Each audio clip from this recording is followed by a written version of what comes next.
Hi there, I'm Valerie Francis. My guess is that you have limited writing time.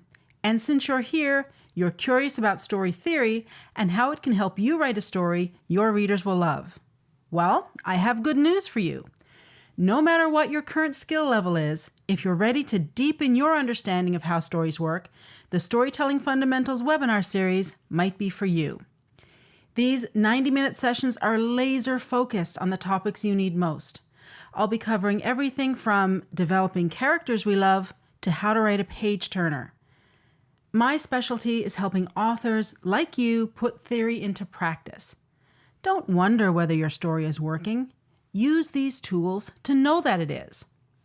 For more information, go to valeriefrancis.ca/webinars, and I'll see you there.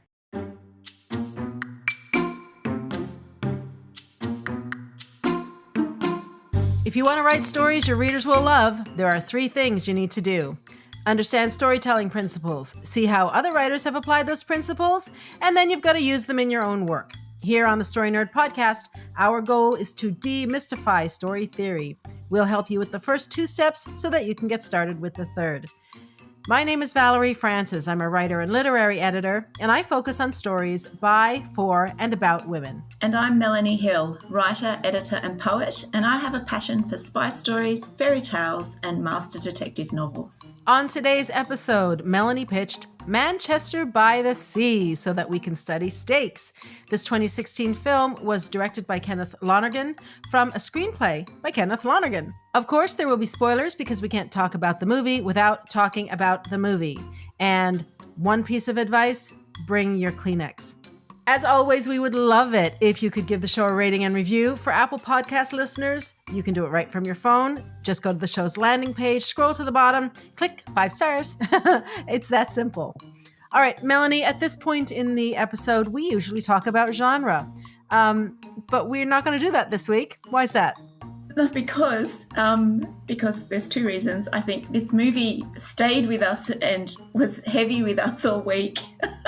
And I think it just made me think about the story, and I just couldn't think about the genre. And secondly, because I'll come clean, I could not work out what I would say about the genre, because I think the story works and it works really well. But in terms of Lee and the type of story and it didn't seem to fit into anything for me this week. And I was really preoccupied with just that feeling that it leaves you with. Yeah, the bummed out feeling? Yes, that's right. That just, there's a real heaviness about it that stays with you. But you're the same, though. You didn't identify any genres either, did you? Totally forgot about genre. I've been bummed out all week. I'm not my usual effervescent self. I will admit to that right away. And in a few minutes, I'll be talking about empathy and an emotional connection with the story. And Melanie, you and I have studied a lot of films together and separately. And every now and again, you come across a movie and a novel, if you're lucky, that really stays with you. Like The Wife really stayed with me all week, but I wasn't bummed out about it. And you're thinking about the story and all that kind of stuff. Well, with Manchester by the Sea, I wasn't so much thinking about the story all week. I was feeling the story all week. And I just totally forgot to even consider genre. But something that is really interesting about this, it's a mini plot story. Lee doesn't really change from the beginning to the end. That's kind of the point, right? And he's not exactly the same guy at the end as he was at the beginning. But if you think about something like The Accidental Tourist, you can see a shift in Macon from beginning to end. The shift in Lee is very subtle. Mm-hmm. It's not that he is a different person. It's more like Lee has a bit more insight into himself, a bit more awareness of where he is on his healing journey, which is not as far as he would like to be. But here's a challenge for our listeners. Message us on Facebook and Twitter and Instagram. Let us know what you think the genre for Manchester by the Sea is. Curious to see if we get a consensus. Yeah. How's that for passing the buck? That's right. That's right. The responsibility is yours. All right, Melanie, you're studying stakes this season. So tell us about stakes in Manchester by the Sea. Right. Well, before I do that, I will say, despite what we've just said about the heaviness of the movie and it staying with us, I will say that I love this movie, as sad as it is, because it really tells us that it's okay to be grief-stricken, that it's okay to have something happen to you that you will never get over. And there are some things in life that are so big and they are so heavy that they change you forever. And, and ultimately, life doesn't always give you a satisfying ending, and it doesn't turn out the way that we always imagined that it would. And so I love this movie because of that. So, and I think I haven't made it a secret that I actually kind of like movies that have a bit of a bittersweet ending and that don't always turn out perfectly anyway. So this for me is one of those movies that I love. As much as I am ugly crying by the end of it, it is something that it is a story that I really, really love. Now, to go on to stakes, what's really fascinated me this season is how the stakes are presented in movies and when they're presented. Now, I can really see the similarities between The Wife and Manchester by the Sea regarding how the stakes are revealed. And this is because we meet the characters at a point in their lives when the events that have put them in their current predicament are about to reach their logical conclusion. So both films tell the story via the present day and through flashbacks. And because of this, the stakes are not obvious at first. But there is a sense of something not being right with the main characters. Now, for both films, what's at stake is revealed via the flashbacks. And both times they occur closer to the middle of the films. So what's at stake for Lee at the beginning of the movie is a bit of a mystery. But when we see Lee fighting with his boss and fighting in the bar, we could guess that his freedom is at stake, because he could be arrested, he could lose his job, or he could be banned from the bar. And it's not really clear. But like I said, we do get a sense of his chronic apathy and that he doesn't care much about anything in particular.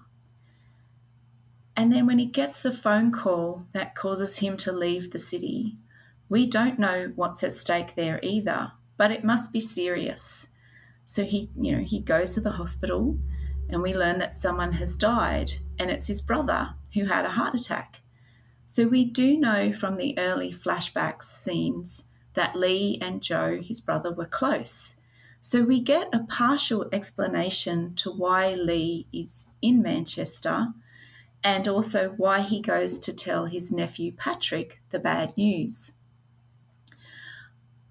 But it's when Lee and Patrick go to Joe's lawyer and we see Lee's reaction when he learns that he's Patrick's guardian, that is when the penny drops. Lee doesn't want the responsibility. He doesn't want to relocate to Manchester from Boston. And he believes that he was the backup to look after Patrick when his father and Joe's father couldn't be there for him. So, and it's at this point in the movie that we learn why Lee has this reaction, because we see the night of the fire. And this sequence starts at about the 49-minute mark. And the sucker punch is that Lee was responsible for the cause of the fire that killed his 3 children. And this is a moment of clarity for the audience. So we start to ask questions of ourselves about how could anyone live with themselves after causing the death of their 3 children? And how can Lee look after Patrick and live in a place where he's surrounded by memories and by judgment? So what's at stake here is Lee learning to find a way to live with himself after a tragedy we shouldn't expect anyone to overcome. And it's Patrick's life which will be impacted if Lee can't step in and be his guardian. So in The Wife and Manchester by the Sea, the first portion of the movie creates narrative drive because we sense Joan and Lee's behaviour is affected. We sense there is a reason why their behaviour seems off, but we don't know why. The difference in Manchester is that the audience sees that most people in the town know Lee and know what's happened. So this is enough mystery to keep the audience engaged and curious. But the audience must be rewarded for staying engaged, and they must be rewarded with a big reveal. And this is the thing that explains the protagonist's behaviour and something that puts what's at stake for them front and centre of the story. So while mystery is important to keep the reader or viewer engaged, the narrative in the beginning must also set up the conflict ready for the big reveal. In The Wife, the setup of the Nobel Prize, Joe's man-child behaviour, and David wanting approval from his father, the writer, are all set up before the big reveal. And once we know that it's Joan who writes, then everything makes sense. And then we see Joan's inner conflict. For Lee, Joe's death leaves him without support. It leaves Lee as the guardian of a teenage boy, and Patrick's life is pretty complicated, so it has its own challenges. You know, Lee has financial responsibility, and he's forced to move back to a town he deliberately left. At the big reveal, we see Lee's inner conflict. He is Patrick's only responsible adult, and Joe trusted him, and he tries to do what's been asked of him. Now, during the second half of the movie, Lee has a series of mini successes, which I think build up a sense of hope in the audience. And then some triggering events bring Lee to the conclusion at the end of the movie that he can't beat the grief. He can't live in Manchester and raise Patrick the way Joe wanted him to. So Lee's objects of desire and what's at stake for him change over the course of the story. For the first third of the movie, Lee doesn't want to be in Manchester by the Sea, and he doesn't want responsibility. When he becomes Patrick's guardian, his object of desire reluctantly changes to fulfill the role, and he works his way into re-establishing a closeness with Patrick. But after speaking with Randy and the small kitchen fire, Lee's objects of desire change once more. But it doesn't revert back to the original object of desire. This time, he wants Patrick to have what he needs, and Lee makes sure that he makes arrangements that provide for Patrick. And then Lee does what is best for himself. He moves back to Boston, he gets a job that's manageable, and he makes space in his life for Patrick. So he hasn't overcome his grief, but we do get the feeling his life will be slightly better than it was. And this sounds so trite considering the circumstances in the film. But the three major shift points for Lee are Joe's death, reading of the will, and burning the dinner. And these all indicate what changes in terms of the stakes for Lee.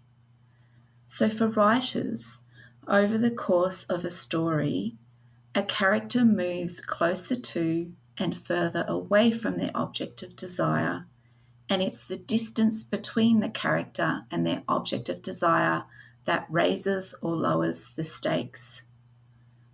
What's interesting to note with Lee is that the point where the past and the present collide, this is where it puts Lee's initial object of desire in direct conflict with what Joe has asked him to do in the will.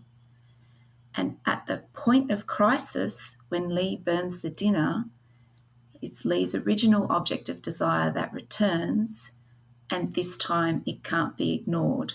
Even if it's slightly different, it still returns.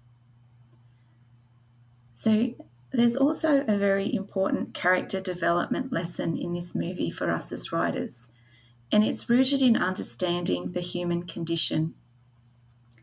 Lee's sense of grief is heightened by the responsibility he feels for the death of his kids. That sense of responsibility and the fact that he is not punished formally adds to his grief. He punishes himself continually. In his own eyes, he is unforgivable. Now, many years ago, I worked with someone who caused the death of a young person, and my work colleague was in a position of responsibility and he should have been charged. For a number of reasons, and it's most likely that senior people thought they were protecting everyone involved, there were no charges laid. So over a number of conversations we had about the aftermath of the incident, my colleague said they wished they'd been charged and they wanted to wear the consequences of what happened. They hated not being held accountable, and this ate away at them. And I couldn't help but think that being charged and going through a formal court hearing would have been better for them. Now, I see the parallels with Lee. He punishes himself because he believes that is what he deserves. And I do wonder if he was charged with negligence. Could he have been able to look after Patrick? Anyway, I guess this is a sign of how realistic I felt this movie was. Now, what I've realised this season is that objects of desire can change multiple times throughout a story, and in line with that, what's at stake for the characters also changes, and this has surprised me. I also believed that what's at stake should be revealed at the beginning of the movie, and again, this isn't always the case. So if you are going to use dual timeline structure and keep big reveals till later in the story, then you need to have a good understanding of how to use mystery to maintain narrative drive. And this is the most important part, reward the reader with a massive reveal. The reveal has to link to the past and the present, and it must be the piece in the puzzle readers are missing. So after the reveal, everything in the story needs to be a consequence of the events in the past. And this is key to understanding the stakes of a story like Manchester by the Sea. Right, so Valerie, now I can go and release it. What did you discover about empathy this week? Oh, this movie is so heavy. So I watched it with my daughter this week, and I did warn her. She knew what was going to happen, but she was a sobbing mess at the end, and so was I. And you said it earlier yourself that you get to the end of the movie and you're a sobbing mess. Well, I defy anyone to get past that midpoint shift and not be a sobbing mess. So, in terms of emotional connection, this movie sure does do a good job of it. Reaches right into your chest and rips out your heart. Doesn't matter how many times you've seen it, it really doesn't. But since I'm studying empathy this season, the question that I asked myself is, given the facts of what happened, one, is it even possible to empathize with Lee? And yes, it is, in my opinion. And I think the filmmakers did an amazing job of threading this very narrow needle. But we could have easily loathed Lee for what he did, but we don't. Let me just back up a little bit and say that this film, this story, has quite a bit in common with The Accidental Tourist. But I think Manchester by the Sea is a much better movie. Why? Well, it's simple, really. Manchester by the Sea is better at externalizing the internal thoughts and feelings of the main character. Now, both stories work well as novels. I can easily see Manchester by the Sea as a novel, 100%. Both are mini plot stories that deal with a protagonist who is a man who is emotionally destroyed and who has gotten divorced from his wife following the death of their children. So, same story, two totally different presentations. The Accidental Tourist is a challenging story for film, actually, because Macon is as close to inert as I ever want to see on a screen. Film is obviously it's a visual medium, right? But Macon isn't doing anything interesting for us to look at. There's a lot going on inside his head, but we can't see that on a screen. You can't represent that on a screen. And honestly, Macon just bugged me. I'm not going to lie. Now, although Manchester by the Sea is also a mini plot story, Lee isn't as passive as Macon. Macon is emotionally numb. He doesn't seem to feel anything, nor does he seem to want anything. By contrast, Lee is emotionally raw. He is an open wound. His pain is palpable. It's totally heartbreaking. It's almost impossible to observe, let alone experience. Even though these films tell the same story, that one shift makes all the difference. So, how is it that the internal is externalized? How did the filmmakers get us to empathize with Lee? And honestly, I empathize with every single major character in this movie, but I just don't have time here on one episode to go through them all. However, I encourage you to do your own study of this cast and the way it has been designed, and then take the lessons you learn and incorporate them into your own novel or screenplay. Alrighty, so I'm just going to focus on Lee here. In a nutshell, we're able to empathize with Lee because the internal is externalized. And this is a huge, huge lesson for all storytellers. It's as important in a novel as it is in a film. So, in the opening 10 minutes, we see Lee doing thankless work and putting up with all kinds of nonsense. When he tells Mrs. Olson off, we kind of chuckle because you know what? We'd like to tell her off too. We're connecting with Lee in that moment. And this initial connection is reinforced in the very next scene when we see Lee defending himself in front of his boss. Now, not only does this reinforce our emotional connection with Lee, but it reveals his character and it creates narrative drive. Melanie, it's really interesting that you and I both tapped into narrative drive, because we studied this separately. Lee is a smart guy. It's clear.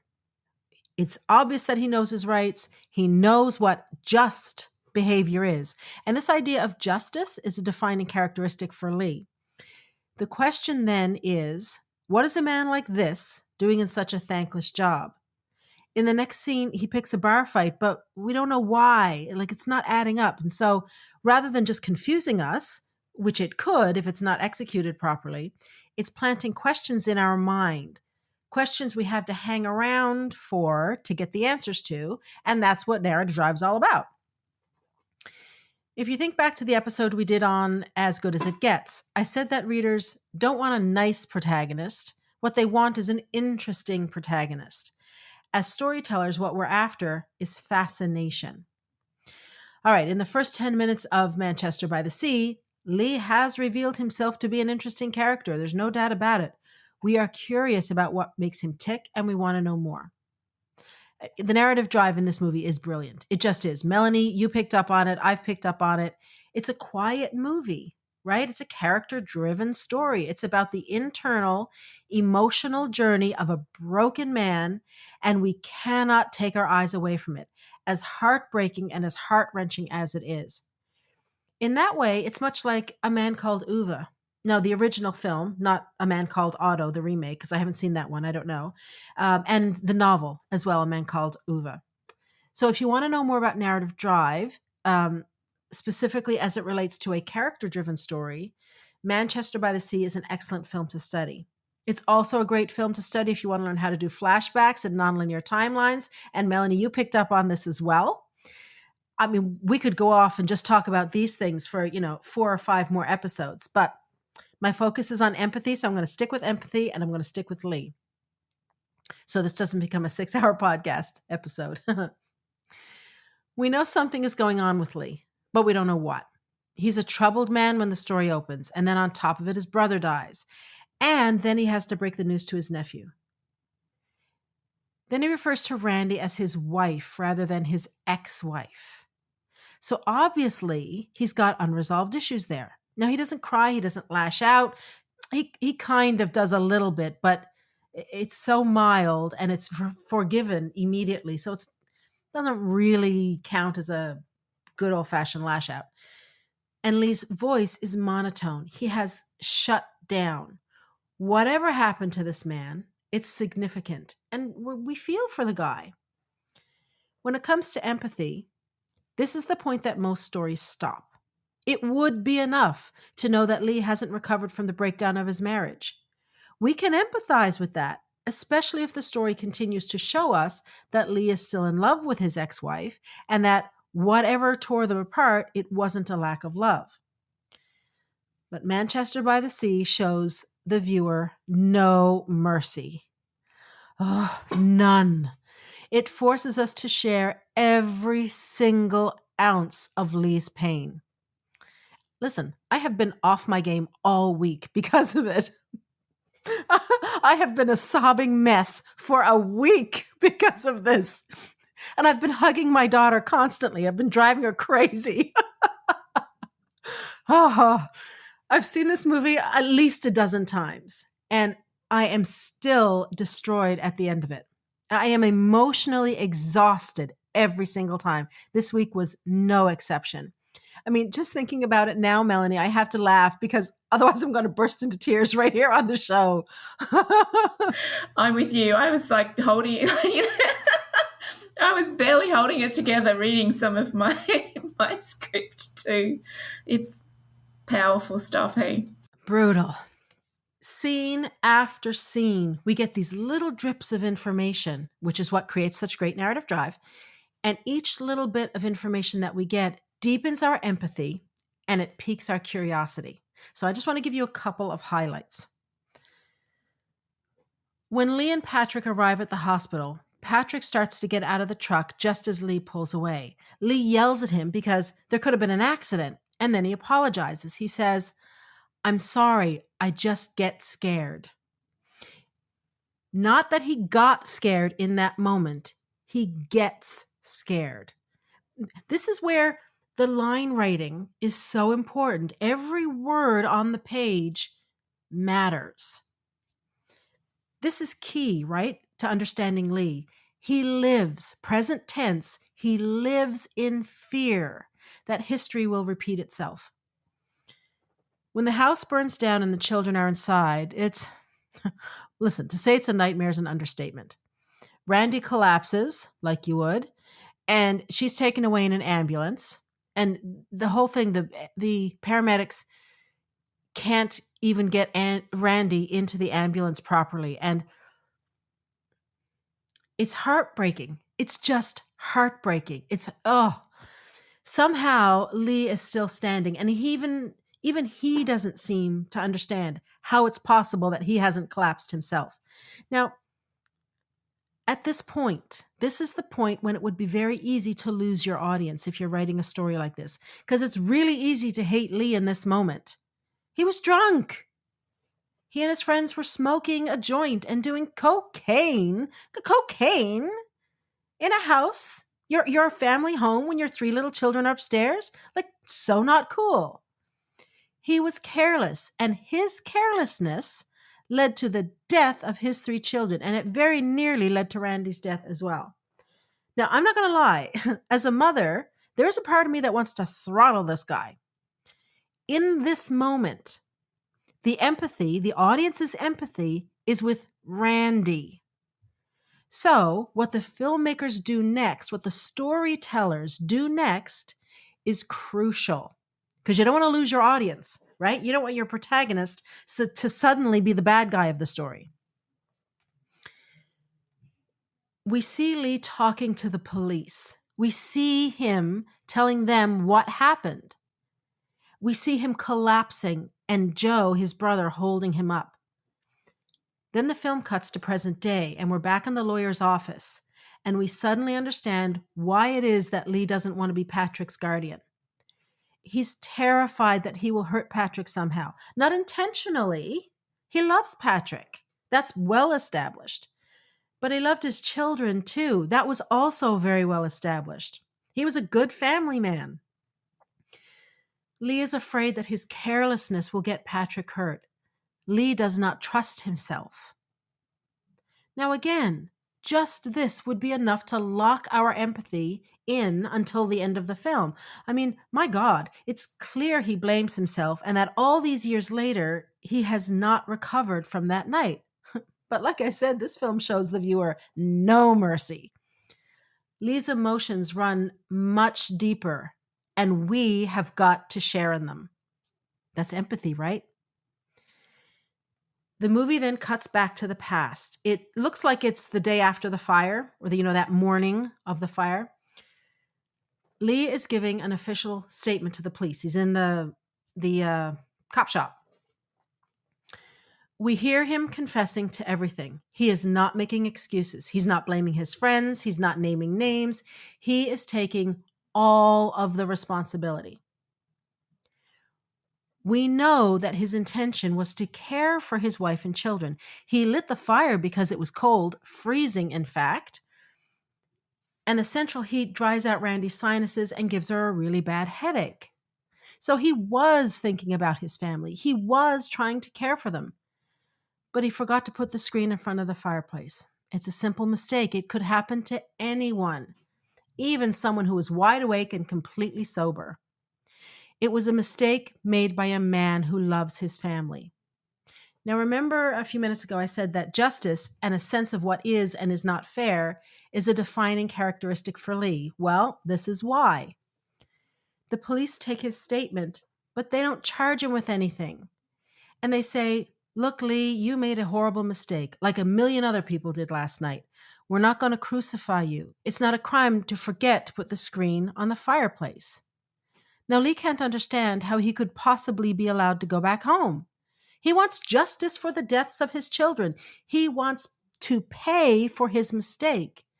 And when they don't make him pay, he grabs a gun from an officer and he tries to kill himself with it. And the cops save him. So Lee has been punishing himself ever since. If society is not going to punish Lee, Lee is going to punish Lee, because that's the only sense of justice he can get for the deaths of his children. I mean, like, if you're not a sobbing puddle of tears at this point of the movie, then listen, you're made of sterner stuff than I am, I'm telling you. This is the midpoint shift. We feel every single bit of pain here because the cop was right. It was a horrible mistake, and it could have happened to any one of us. And that is absolutely terrifying. But the storytellers aren't going to let us off the hook yet. Not yet, because the movie doesn't stop there. They are pushing us to the edge, man. Just like the total edge. There's a scene where Lee bumps into Randy on the street. She has remarried at this point, and she has another baby, a little boy. And by all accounts, her new husband is a lovely man, and her baby is nice and healthy, and she's trying to get on with her life, right? No one can blame her. But what is revealed in this scene is that Randy still loves him, and she wants to be with him. And it's obvious that he loves her too. Oy. And because he does love her, the nicest thing that he can do is to walk away from her and to let her live a good life with this new husband, to have some chance at happiness. This is a selfless act. He knows he's a broken man. He believes she is better off without him. This is his proof of love. Oh my God. I mean, it's just, you don't want to be a hormonal woman watching this movie, let me tell you. You don't want to have an off day, and you don't want to watch this movie right before you go to bed. Whew. After all of this, we see Lee trying to be the man Patrick wants him to be. Patrick loves him. This is his Uncle Lee, and they've had so many wonderful memories together. Patrick wants him to be the guardian. And you know what? Lee wants to be the guardian. He is trying so hard. And they do have a win, right? They sell Joe's gun collection and they get a secondhand motor for the boat. And they make a plan as to how they can get this all to work. Things are starting to look up. As an audience member, we're starting to feel hope. There's a ray of sunshine. We might just get out of this thing after all. And then Lee falls asleep when he's cooking supper and the spaghetti sauce catches on fire on the stove. And again, it's not Lee's fault. He hasn't done this on purpose. He is physically and emotionally exhausted. He's not drunk or anything like that, but because of this complete exhaustion at a soul level, he dozes off for a minute. That's it. Just a minute. And the foolish pot catches on fire. And of course, this brings everything right back. It scares to be Jesus right out of Lee and us too, frankly. But it's a moment of awareness for Lee. He can't do it. And as he says to Patrick later, I can't do it. I can't beat this thing, right? He gave it everything he had, everything that he was capable of. He tried. But once again, his carelessness put Patrick's safety at risk, and Lee will not allow that. He loves Patrick too much. So in yet another proof of love, this time for his nephew, Lee walks away. Now, he doesn't abandon Patrick, far from it. He makes arrangements with friends, good people, solid family people with sons Patrick's age, and these are people Patrick knows and has a good relationship with. They're going to adopt him and care for him, and he will be safe. That is the best Lee can do. He'll still spend time with Patrick. He's not abandoning him. He's even going to get a new apartment in Boston with a second bedroom for Patrick. But he can't be responsible for him. He doesn't trust himself. I mean, seriously, if you can't empathize with Lee, then you're never going to empathize with any fictional character ever. So, I mean, in all of this, all I've done really is just give you a couple of highlights. Really do yourself a favor and go and study this film for yourself. Get a whole box of tissues before you start. Take it scene by scene and look at how every single minute of screen time is creating empathy. And then when you're done that, go hug your kids. Okay, Melanie, what do you have for today's action step?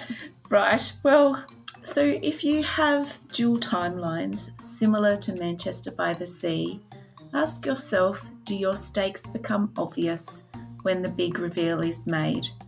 And if not, then when and how are the stakes revealed to the reader? Well, that wraps it up for this week.